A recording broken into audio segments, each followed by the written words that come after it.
Les Nubians on 93.9 WKYS, rolling commercial free with Easy Street.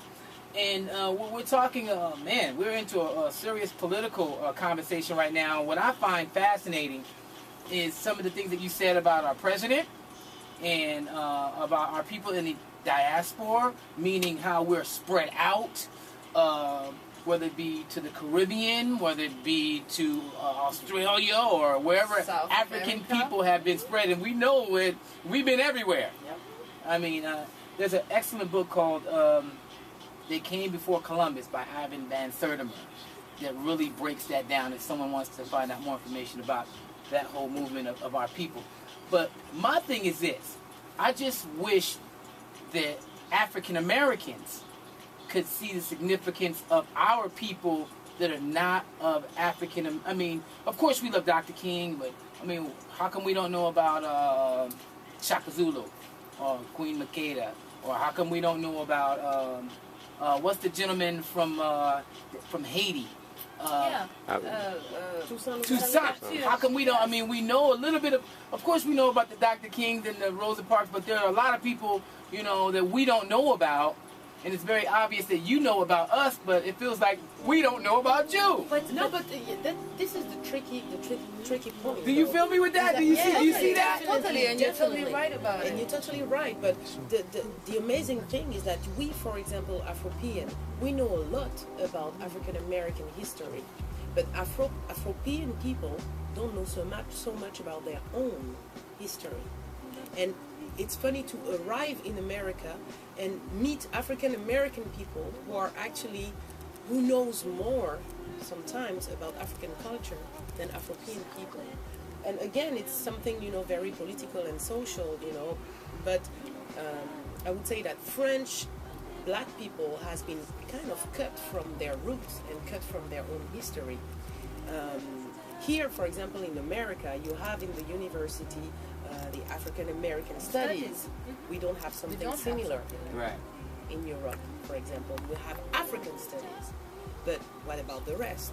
And those African Studies, again, it's exactly what we're saying in Makeda. In that song, Makeda, historical falsification. What access do we have to our own history? The pitiful side of it is that as Afropean, it is not something that is given to us. We have to go and seek for it. We have to go and search for it. If you don't have a type of research mind, you know, you will pass. You will pass. You won't know who's Queen Makeda. You won't know who's Shaka Zulu. You won't know who are all those people if you don't go and search for yourself, by yourself, to get this information. Right. And the beauty, what I find amazing here is that all of that is undisclosed and it's open to everyone. So it's funny, I mean, and this is why it's very important that we black people feel related and united, because we need to have those information flow in between our community. Why, how come, you know, some knows, some other don't, and all of that. And it's a pleasure to come here in the US and sometimes, like, you know, with our music have the chance to kind of put the light on a specific country or language or character, but at the same time we learn a lot, you know, also. Like, we bring our I would say elements, our history, but we learn a lot from your history too. So really it's a, you know, back and forth movement. And music is great for that, because I think that when people discovered about us, oh, Les Nubians, oh my God, there's some French black people, women there, And they're beautiful, you know? too. And then they're like, okay, so now, so it's like opening a door, Right.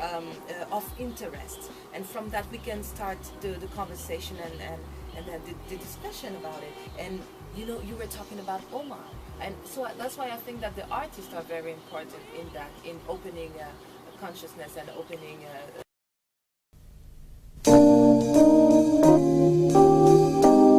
Les Nubians.